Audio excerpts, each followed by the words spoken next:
ఇది కూడా నేటి ప్రపంచ క్రైస్తవ్యంలో ఎంతోమంది టెంప్టేషన్స్ గుండా వెళ్తున్నారు. Right are not? ఖచ్చితంగా.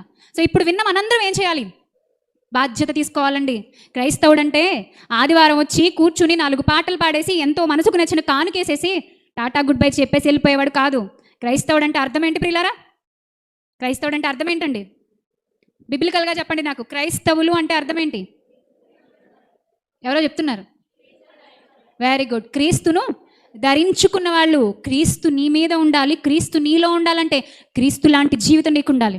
క్రీస్తు సువార్త ప్రకటన కోసం తనకు తెలిసిన దానిని, తను నేర్చుకున్న దానిని, తానే జ్ఞానమయ్యున్న లోతైన జ్ఞాన సంగతులను చెప్పడానికి అహర్నిశలు కష్టపడ్డాడు. కాలినడకని ఎన్నో గ్రామాలు తిరిగి సువార్త చేశాడు. రిక్తుడైపోయాడండి. పాపుల కోసం ప్రాణం ఇవ్వడానికి రిక్తుడైపోయాడు. ఇంకేం లేదు, అంతా ఇచ్చేశాడు. అది ఆయన మనకు నేర్పిస్తున్న త్యాగం. ఈరోజు చర్చికి వస్తున్నామా, కూర్చున్నామా, అయిపోయిందా, వెళ్ళిపోయామా? బ్రతుకులో క్రీస్తుని చూపించట్లేదు, మాటల్లో క్రీస్తుని చూపించట్లేదు, బైబిల్ బొత్తిగా చదవట్లేదు.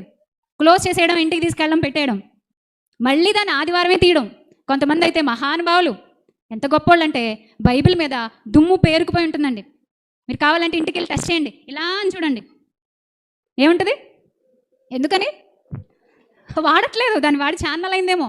అదే సెల్ ఫోన్ మీద నిగ ఆడిపోతూ మొహం అలా కనబడదు. అద్దం చూపించినట్టు నీట్గా తుడిచేస్తాం. దేన్ని ఎక్కువ వాడుతున్నామో చూసుకోవాలి, దయచేసి గమనించుకోవాలి. నేటి కాలంలో క్రిస్టియానిటీకి ఆపద వచ్చేసింది. దేని ద్వారా అనుకుంటున్నారు?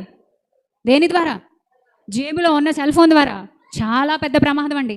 గొప్ప గొప్ప సేవకులు కూడా దాని చేత పట్టబడిపోతున్నారు. సమయాన్ని తినేస్తుంది. మాన్స్టర్, అది పెద్ద మాన్స్టర్.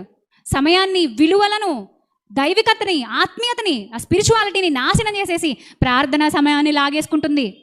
అందుకే ప్రభావం లేదండి. సంఘాల్లోంచి ప్రభావం పోయింది ప్రియులారా. ఎక్కడుందండి ప్రభావం? ఒకప్పుడు అపోస్తలులు చేసిన గొప్ప కార్యాలు, ఒకప్పుడు క్రైస్తవులు చేసిన విలువైన కార్యాలు ఈరోజు మనం ఎందుకు చేయలేకపోతున్నాం? అది కొత్త నిబంధన అండి.